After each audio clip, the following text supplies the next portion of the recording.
as I said, it's not necessarily the way you give birth, it's more how you feel about this process. For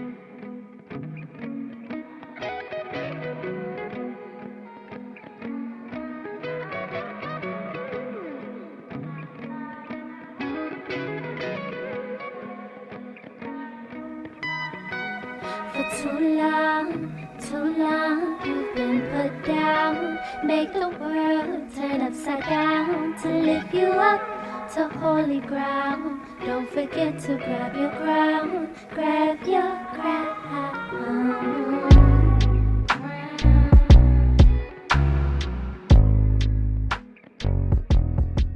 Hi, my name is Jutta Wohlrab. And a long time ago, I said, good news, bad news, pizza and parcels should be delivered, but babies should be born. I've been a professional midwife for 41 years. I have 3,000 babies being born in this world, and I have attended or consulted 10,000s of people. I support parents in this amazing process of the most fabulous 9 months of their life, and I help them to really use the chance to give someone that grows in them to very best start in life. And that really is a unique chance. And it starts already before the birth. It goes through our pregnancy and of course in our parenthood.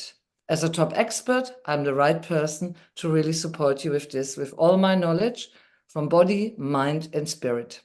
Well, that's beautiful. Thank you very much. What are some of the ways that you assist parents during this most amazing 9 months of their lives? Okay, the way I really support them is I educate them, I empower them, and I give them tools in their hands to connect better with their own bodies as a couple with the baby, but also in the world where they live, to ask the right questions and to take better choices. Knowledge is power, know-how is empowerment. So for me, it works like a pyramid. It goes physically from the body, nutrition, sleep, natural hormones, exercise. It moves to emotion. How do I feel in the world? How do people, what concept have people around me in my workplace, in my private place, in my family? Next level up is how can I create a winning mindset, a positive mindset that even if a crisis would come along in my pregnancy, my birth, or the time after, I can bounce back being really resilient and understanding that there is more than just one situation. Yeah. And then last not least, it's the top of the ice cream. I would say the cherry on the top is always the spiritual one. And that is different in people's belief, depending on where they come from, what their background is, but all of them have a little spiritual tip and top. And that is something, I work my way through all those levels according to what people need. I have to say, it's beautiful hearing you speak. It really is. And I imagine you said you've helped deliver 3,000 babies. Yes. You 3,000 lives and the mothers and the fathers, and then it extends out to everyone. You said it's important to ask the right questions. What are some of those questions? Okay, one of the most simple questions, first of all, is when it really comes to practical things like, say, like, where will I give birth? Who will I give birth with? Who is going to care for me in the pregnancy? And even if I might live, say, for instance, in a country where I don't have many choices, where can I find the right support group that understands my needs and helps me also to come back to what I call my authentic self, so I can give birth to a new person and I can help this person to also go back to their authentic self. Instead of putting some opinion on people, it's sharing, creating a community, but sharing knowledge without being pushy and saying this is the right way, because the right way is something people have to find themselves amongst themselves. But when you have a nice community where you feel you can share experiences, you can ask questions, and then you take your choice, that's going to be helpful. So that it would be one of the questions. So who am I amongst my own group? Where can I find the right group? And how can I take the best choice for me? Because the best choice for me is not always the best choice for you, or Auntie Sylvia who had a baby, or my friend Gabriel who had a baby. Yeah. So I think, and not feel, this is what I believe in, that people should have a chance to learn about their choices and take their choices. That's what I call empowerment. I do too. I love what you're saying. I absolutely do. In the people that you've worked with, the mothers and the fathers, have you noticed a difference in terms of outcomes? And how would you describe when you work with someone versus someone who's maybe not had your care and your guidance? Yeah. I have a lot of women that also maybe had a very traumatic first birth or big trauma. And when they find me, they're always very happy because after 41 years being a professional midwife, an NLP trainer, a hypnotherapist, a yoga teacher, an acupuncturist, and many more things, which won't fit right now, of course, I can offer often unusual solutions to very common problems. And of course, I have a unique understanding. For me, pregnancy is like as if you wander through a landscape and you have a map and you can take this stop, this stop, this stop. So now when women find me or couples find me and I start working with them, I help them clear off the way. And even maybe say, like, I have a Japanese client who had a C-section with her first baby. She had a very long labor and it just didn't work. She came to me for her second birth, and I'm honest, it was another C-section after 12 hours. But she said to me, Jutta, I'm at peace with myself. My husband is a very large man from Israel, and I'm a tiny little woman from Japan. Sometimes, yeah, things need a different way. But she said the difference is this time I really worked with you. I released the old trauma. I worked on my mindset. I came to yoga. We did nutrition. We worked through all the levels. I felt like I was super good prepared. I went in my labor. I felt confident about myself. And even when things didn't work out as I wanted them, I was very happy because I felt like at peace with myself. And so you understand, for me, that's important because I know most babies can be born, but some need a little extra help. Yeah. And then I don't want women to feel like I'm a loser. Why is my body not doing that? And so on. And I had many women like this. So I always have a look, what is it that you need? What is going on in your life right now? What has been going on in the past? Is there something that needs some clearing? And what is your future picture? What are your doubts, worries, fears, anxieties? What are your strengths? And what is it really that you're looking for and why? And that's the way I work. That's an absolutely beautiful story. And I'm glad that you told me that story because here, this beautiful baby who was born C-section as needed in that moment was born with a sense of, and that's not only okay, it's absolutely beautiful. This is your arrival onto the planet, and it's magnificent. And your mother is good with it, and your father is good with it, and you be good with it, and all is well. Let me say something. This baby is so relaxed, so cheerful, so playful. I've just seen this baby. I see it quite frequent, but I just see her now. She's 3 months old. Yeah, I gave a treatment to the mother and I put the baby on a blanket and the baby was happily playing. And then I was playing with it because, of course, the baby knows me. The baby has heard my voice all the way through the pregnancy. So it knows, oh, yeah, right there she is. And, she's smiling. Absolutely gorgeous, yeah. On the other hand, I had a woman who is 43 years old who had to let go of a baby in her first pregnancy because the baby had big problems. It would not have been able to live, yeah. It had a lot of problems, organs missing and stuff. So that was very hard because, the woman was happy that she was pregnant. Then she fell pregnant again and she came and she said, Jutta, I really want a home birth and I'm 43 and people give me all this la la la blah blah blah. I said, well, you don't mind, you don't worry about it. And she came into my care and we had over a period of a few months a real coaching program. She had a home birth midwife because I don't attend births anymore, and she had the most effortless, beautiful home birth in her pool. So, it goes in all directions. And that's really what my work is about. It's not pushing you in one direction or another. It's more about, yeah, what I said, empowering. My oldest client was 55 years old. And she wanted a natural birth. And I said to her, I'm honest with you, if you want a natural birth at 55, you are going to face a lot of obstacles. People will not be willing to give you that. They will offer you a C-section.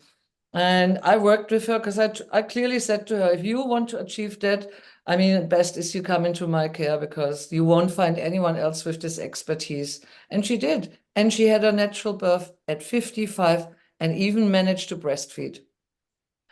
So, that's, yeah, but, again, as I said to you, and I really truly mean that, not to brag about myself, yeah, but I mean, I bring this huge expertise of 41 years. I started midwifery when I was 20, and I'm a professionally trained midwife, hospital-based trained. I've done everything: home birth, birth center, water births, big hospital, 5,000 births in New Zealand, small hospital, birth center, teaching hospital. I've seen everything. So, I can really say I have seen birth in all circumstances.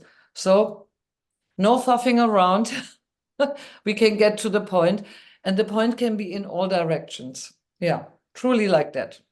Yes. So the difference, that emotional texture, and of course, at the beginning of our conversation, you talked about the body and taking care of the body, proper nutrition and sleep. And then you talked about the process of going into the emotional so that there's a sense of love and empowerment and acceptance for the process. And even as it begins to change from the intended direction, but to trust and to feel good and to feel whole as this unique individual is born into the world in the way he or she is born. Then you talked about the spiritual. The spiritual, I always, in my weekend courses where I educate parents to be over 2 days, I always say, well, ask yourself this question. And I always say, and that's an answer you have to give to yourself. When does the I am arrive in the baby? Is it there before? Is it when, sperm and egg meet and melt? Is it after a few weeks?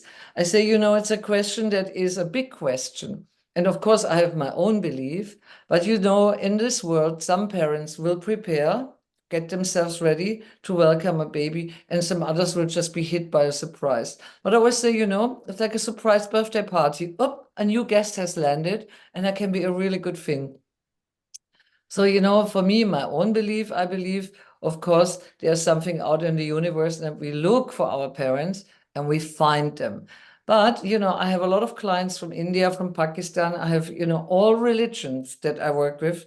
So again, I think I have my own belief, but I'll say my old teacher used to say, I stay in my hallucination and you stay in yours. I stay in my belief system and you stay in yours. But I always say, for me, the most important point is to say, what a unique chance in life to give someone the best chance. What a unique chance in life that to think that out of two little cells, a whole human being is going to be born, a whole human being.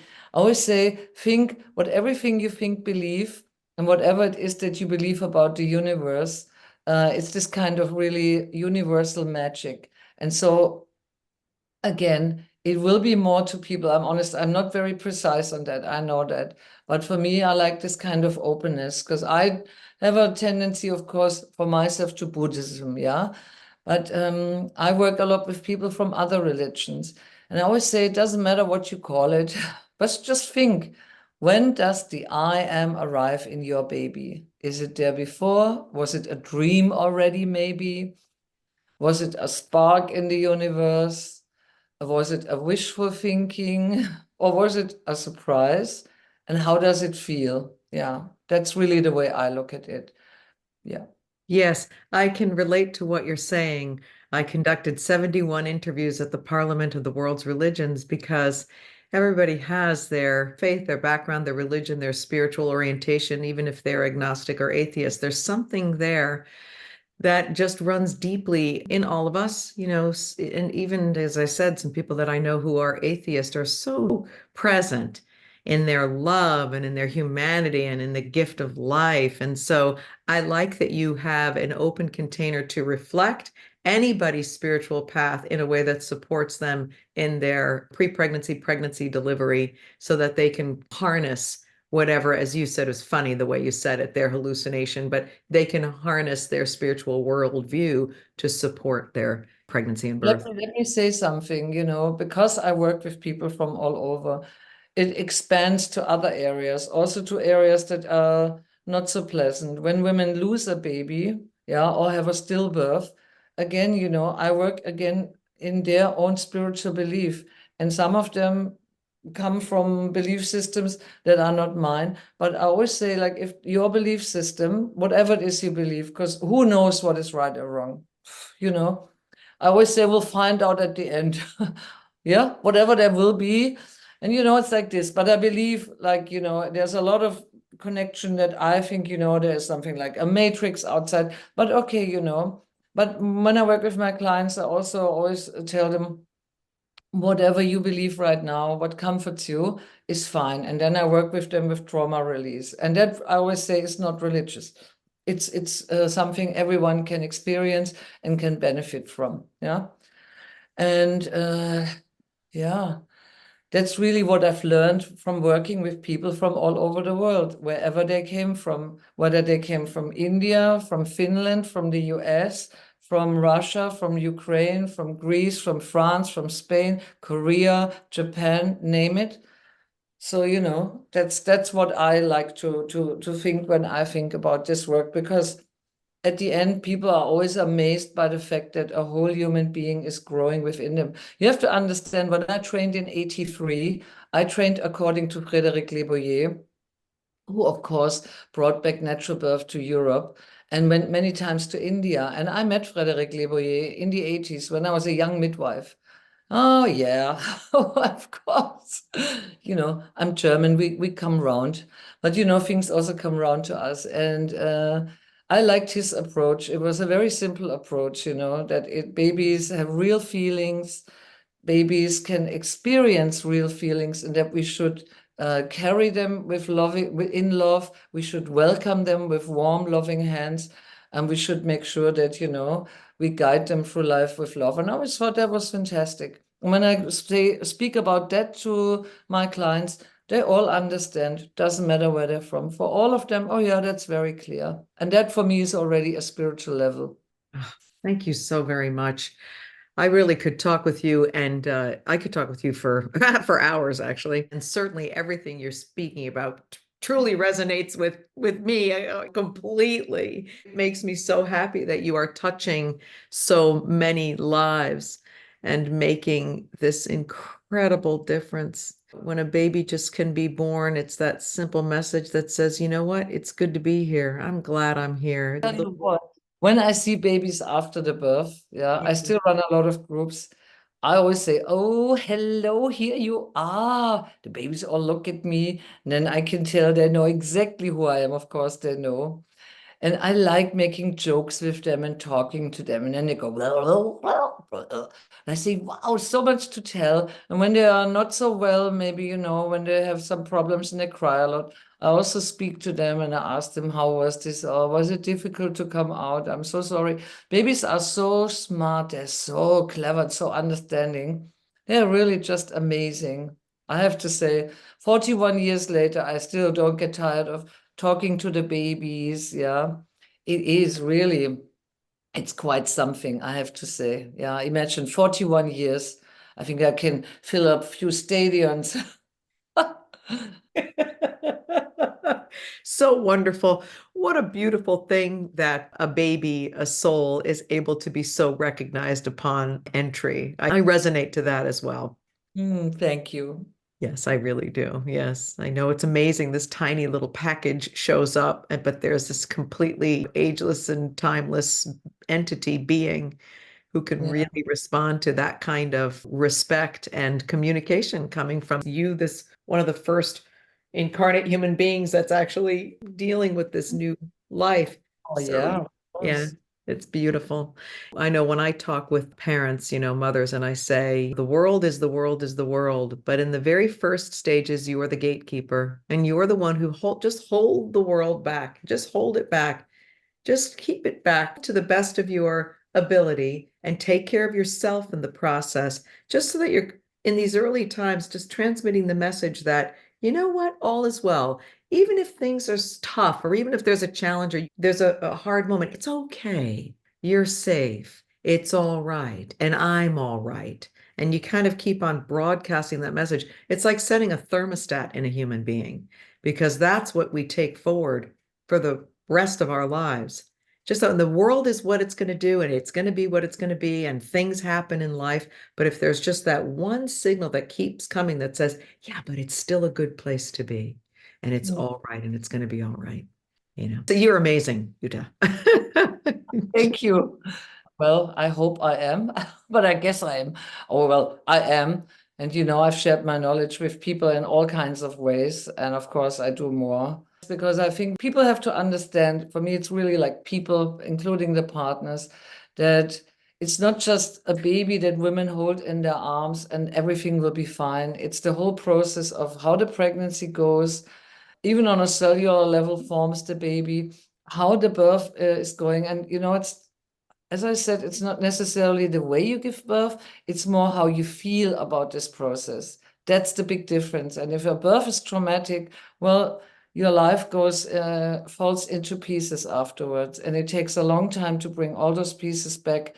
But, I'd rather would help people to avoid that and to feel more part of the process making, decision making, understanding, and then really stepping in and up into their power in a positive way. Yeah.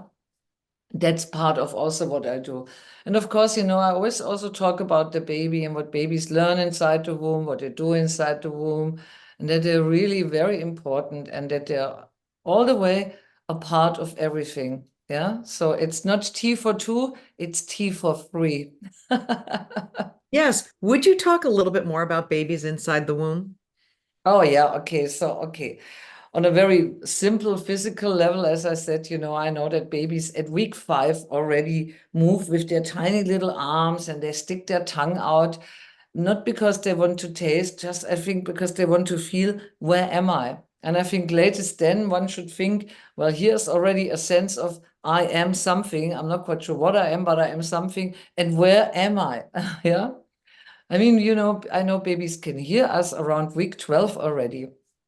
And on a very, again, physical level, I know that babies they can't learn a language inside the womb. This part of the brain won't be developed, but they hear the sound, they hear the rhythm, and they will actually learn the sound and rhythm, which is quite surprising what they're going to do with that later.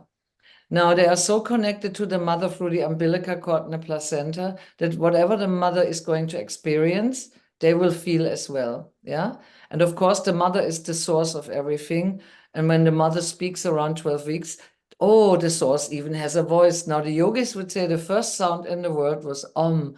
And it was not a word that was spoken, it was kind of sung. And I believe it's this kind of sound wave that goes through the body and that reaches the baby. Must be an amazing feeling when you hear this the first time. Yeah, and hopefully it's a happy moment where the mother feels good, is laughing, and sends a lot of endorphins through the umbilical cord. Yeah, babies are always wanting to help their moms because the mother is the source, and because they're so strongly connected, they will always do their best to help their mom. Right? They do this from inside being in the womb. Of course, then again, it works in all levels, right? When the mother talks to the baby knows very well, she's talking to me. Look, mom, and then they kick around or they snuggle up. When the dad or the partner, doesn't have to be a man, partner comes, puts the hand on the belly, they know. So they sometimes give a little signal, hey, I know you're here. And then, again, when the other person is talking, and they also learn, when this person talks, good feelings float through my system. It's a voice of well-being, or if not, then something else. So babies are very responsive, yeah? Like we know, for instance, sometimes they don't like ultrasound waves. So then they hide a bit because it's very noisy. But of course, it really depends. They respond to music, to singing, to dancing. They also, for instance, do understand when they have a sibling, that this is a child. They know, I don't know how they do it, but they know it's not an adult. And when they're born, for instance, they often look at their siblings and they make really big eyes like, oh, here you are. And when, their siblings come and kiss the belly, as I said, they're very smart. On another level, for instance, an anthropologist, she did a study that when babies are born, they will cry in the tonation of their mother tongue. So as I said, you can't learn the language, but you hear the tone and the sound. And for an example, when I say to you, hello, how are you? In German it's hallo, wie geht's? In French, bonjour, comment ça va? Hola, ¿qué tal? Yeah, buongiorno, come sta? Va bene? It sounds all different. Ohayo gozaimasu. Yeah. So babies will cry afterwards in the tonation of their mother tongue. They adjust their tonality to what their mother tongue sounds like. So they adjust themselves. I think they're so amazing. And that's already something they learn in the womb. They learn many things. Yeah, they learn, they don't know what emotions are, but of course they will understand what feels good and what doesn't feel good. So that's why I always think it's very important to teach moms that they have to relax.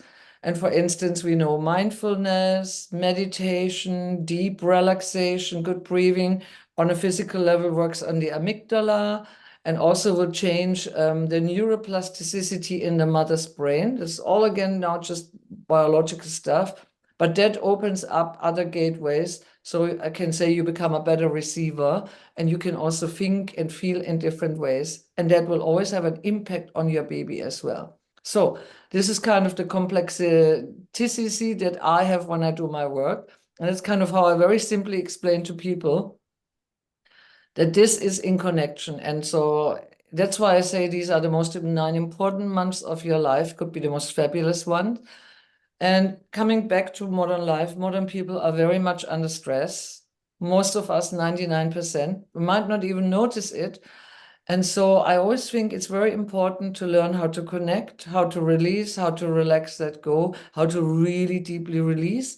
And then, there's often a space where dreams come in, yeah, other things, call it vibrations. Let me give an example, okay? I've been working with hypnosis since 2005, a long time. So I teach my own type of hypnobirthing. And I'm also an NLP trainer, and I've really trained with great people in the world. So one of my clients was a dentist who was a bit skeptical in the beginning, but I said, just join the class. You'll see if you don't like it, then, just take module 1 and then no strings attached. But she said after module 1, where we work on releasing fears and we do self-hypnosis and things like this, she came to see me a few days later. And she said, my God, Jutta, I had the most beautiful, vivid dream of my birth. It was almost like magic. And I was so happy. And I said, yeah, there you go, when you open this door. And I have to say, she gave birth to her little girl in 5 hours. No chemicals or anything, just like that. In 5 hours, baby number 1. So coming back to what I believe that babies learn inside the womb, I think many things. Hopefully it's good stuff, but of course it can go both ways. That's why it's so important to explain this to parents to be, that everybody that comes in and is there many times or often is important. Just one last thing, because I gave a very long speech now. For instance, they know when midwives touch a woman's belly, yeah, and midwives, when they touch the belly, will often say, oh yeah, the back is here, the feet are here, but they will often also say, hello, little one. And often when I do something like an adjustment of the pelvis or something, when the babies are not in great positions, they always kick a little bit, and then I say, oh, good morning. Did you want to say hello to me? Well, thank you.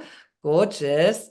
And I know that they understand that I'm talking to them because you have a specific way of talking to the baby. Well, that's part of what babies learn inside the womb and do inside the womb. Yeah.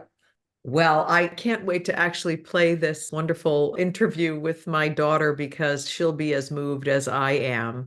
I have one child who I spoke with before she was conceived, all the way throughout when she was with me. It's the greatest possible privilege and honor is to have a small human in your life, whether before I was a mother, I had small humans in my life, right? No, I don't care whose children they are. It's just such a privilege to have any children or kids in your life. Right now, I have neighbors that are little and babies, and it's just so exquisite. And being with you, Jutta, is very, very exquisite. Thank you so much for all that you are doing. I just, on behalf of our whole human connectivity. But to cry now, thank you. Honestly, you bring tears to my eyes. Yeah, thank you. Yeah. Yes, thank you. not often, but I speak on conferences. In 2019 in Bangalore, and I spoke at this conference, Birthing the New Humanity, about positive birth psychology as a keynote there. And it was a small group. But let me share with you, the man who did the videos, he got so touched that he jumped up for an Indian man. He gave me a big hug, very unusual. And then he said to me, tears had come to his eyes because he was taken back to the time when his boy was born more than 20 years ago. And it brought up all those memories. I spoke on a conference in Germany about out of trauma back into happiness in front of 150 midwives. And I can tell you, my colleagues were crying and coming up to me. So, I have all kinds of different topics that I talk about because I think people have a right to be happy. That's one of my leading sentences. Everyone has the right to be happy, no matter what happened in the past, what happens right now, or happens in the future. And I know how we can come back to happiness because that is very important for all of us. Yes. Yes. Amen to that. That's a big topic right there. Out of trauma and back to happiness. If one's passage into life or one's child's passage into life was traumatic, it doesn't mean that we have to be under that imprint for the rest of our lives. It's understanding how to look at all of that and how to release those traumas, how to send love back to that experience and kind of reframe it also to say, and here I am and I'm okay. I would love to talk with you about that too. I can tell you, let me say one thing. When I do trauma release with the moms when they had a traumatic birth, I will also say, sometimes bring the baby along. Yeah. And I could tell you stories where I worked with mothers and it changed everything in the babies as well. And I'm sure you know about Peter Levine, yeah, the man who is the founder of Somatic Experience. I saw him in America on a conference. And for me, it's a mix of everything. You work with the mother, you work with the partner if he wants, you work with the baby. Sometimes you're at an osteopath sometimes you're at baby massage. It's always again, it's like a landscape. Yeah, and you have different stations. One will give you water, one will rub your legs, one will bring it all together, one will cheer to you, as if you run a marathon. So, it's these kind of things. And for me, I also connect sometimes with other people, but I work much with trauma. That's why I became an NLP trainer, to help people also to get out of trauma. And, the thing is, I have trained in God knows a lot of things. Yeah. And it all is synthesized in you uniquely. I'm really happy to stay in touch with you because I can tell it's lovely talking to you and I can see exactly also. Thank you so much. I can't wait to share you with my daughter. We'll both sit and cry again because it's just so beautiful. Thanks for listening. You can find me at inourrightminds.net. Please be sure to subscribe to this podcast and share it if you found value or inspiration. And consider creating a film screening event. It's a great way to bring community together. And I also have a course on the sacred feminine that I would be happy to offer to you and your community of women. Thanks again.